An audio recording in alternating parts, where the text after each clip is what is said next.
Good afternoon, YouTube. So, I was kind of hanging around in the garage earlier on, sort of looking.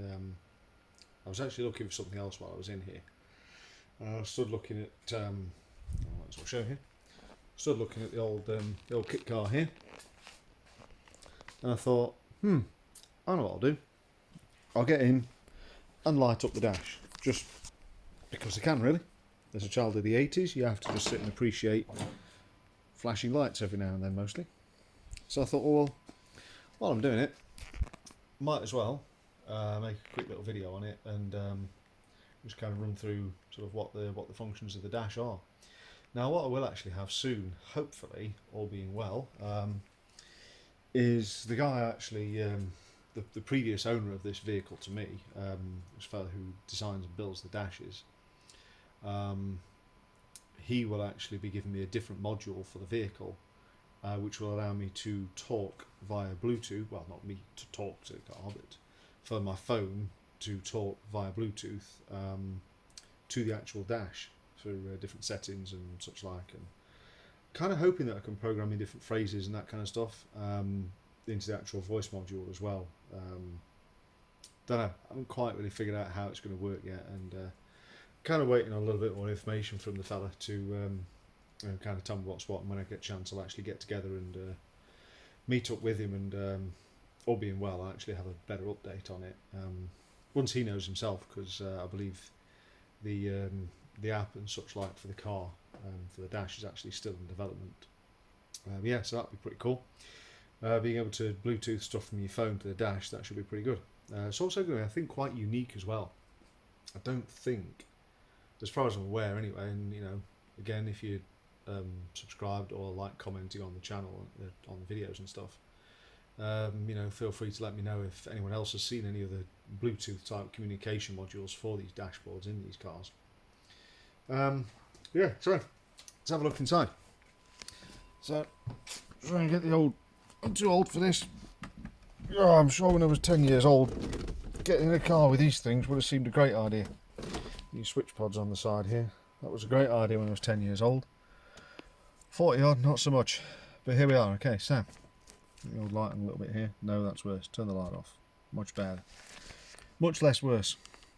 So, obviously it's all triggered by the regular ignition key.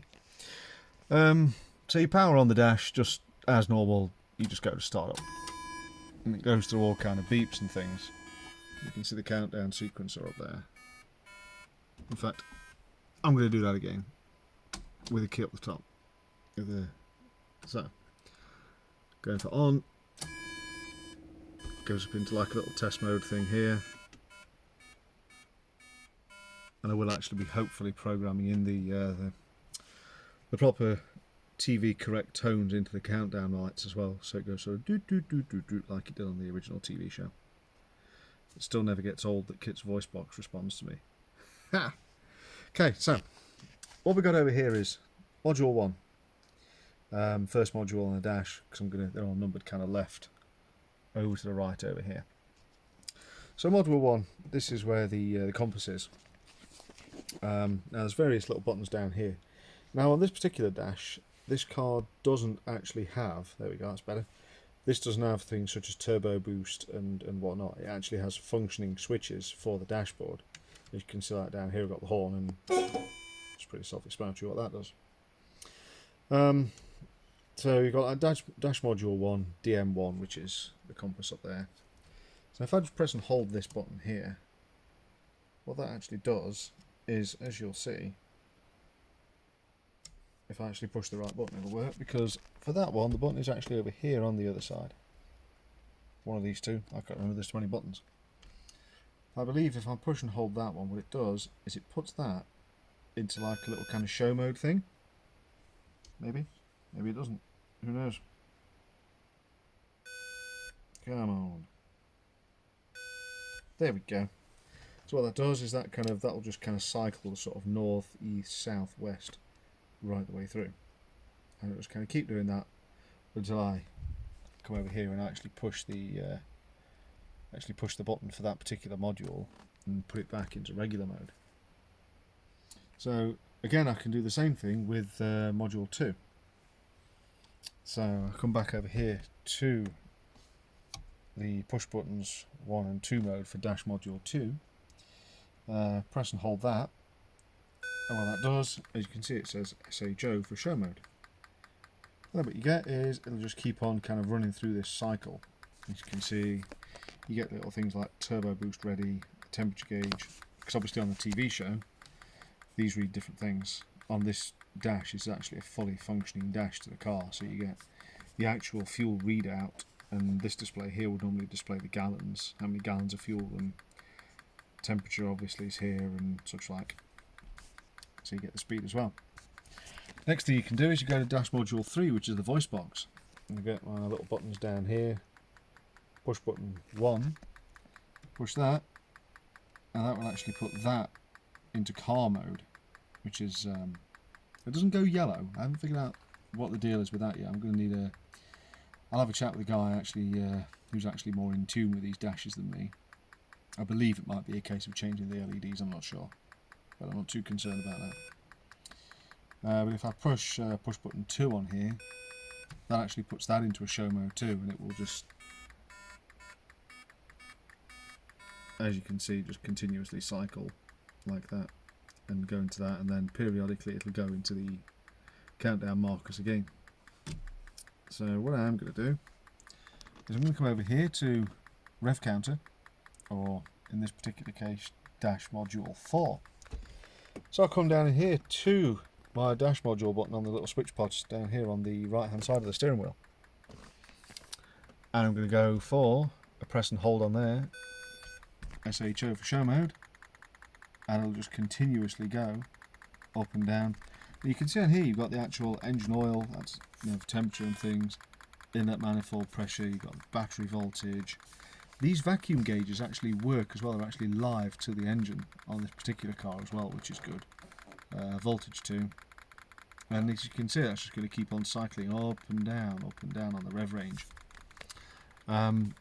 which, I mean, that in itself is pretty cool, and you can hear the clicking from the various different dashes. That's one thing the Bluetooth module is supposed to do, is you can actually customize all the sounds for the different modules as well, so I can get different sounds from each module. So I can maybe get some kind of this little blue light you can see down here, actually, that is actually from the compass there. So yes, that'll be pretty cool. Okay, so to dash module 4, and I'm down here on push button number 2. Give that a press, and that'll put that into show mode too. If I actually push the right button, it will do. It's dash module 5 I'm looking at, sorry.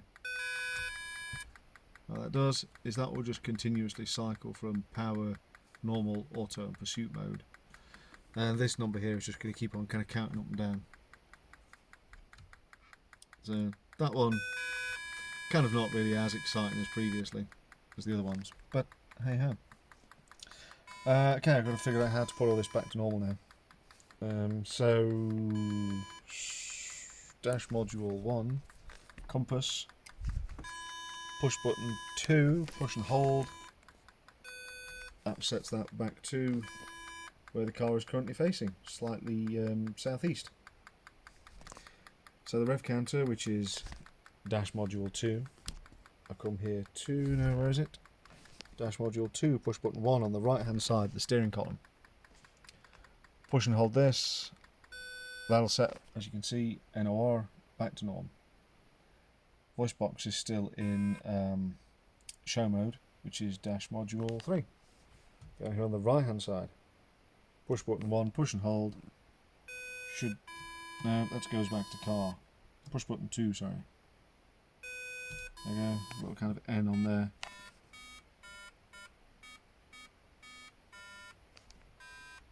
Back to normal, although back to car mode.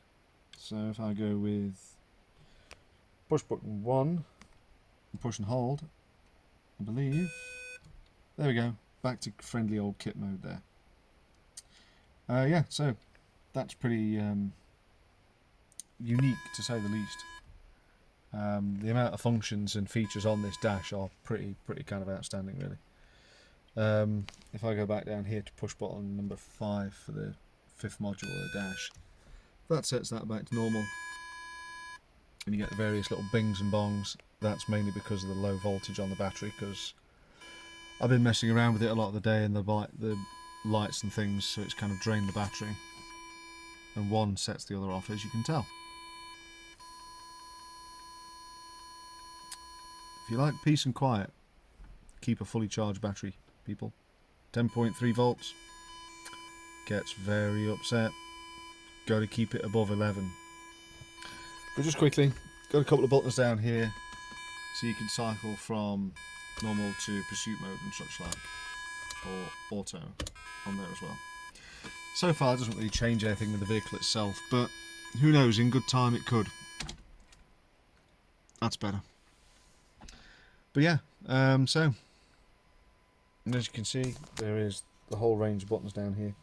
These ones here as well will actually, when I get round to it, they will be for the direction indicators as well. I'm going to have left indicator on the, obviously on the left switch pod of the steering wheel, and right indicator over here for the right indicator. So yeah, that should be that's going to be pretty cool. And since I'm sitting here, go for another power on again. It goes all the way down through the whole sequence and just back to regular. As you can see with the dash, it does actually give you the 5.2 gallon, the current quantity of gas in the tank. Or petrol, since we live in England. Right, getting back out. This is, I'm too old for this. Ugh. Yeah, I'm way too old for getting in and out of there. In and out of there, 10 years old, not a problem. In and out of there, 40 something, bit more of a problem. But yeah, so that was it really, just kind of a quick sort of update. Really kind of just thought I'd make a quick video for the dash like that. I'm going to be doing some other bits and pieces. I want to try and get the dash kind of polished up as well, a little bit better. I want it to look a little bit more glossy like it does in the TV show. So yeah. But yeah, hope everyone's kind of enjoyed the video. There's going to be more stuff coming and going with it anyway. And yeah, it'd be good if you could comment and subscribe to my channel. Like the video as well, the more likes the better, and let me know any other kind of stuff that you think I should be making on this car. And I'll catch you all later. See you later.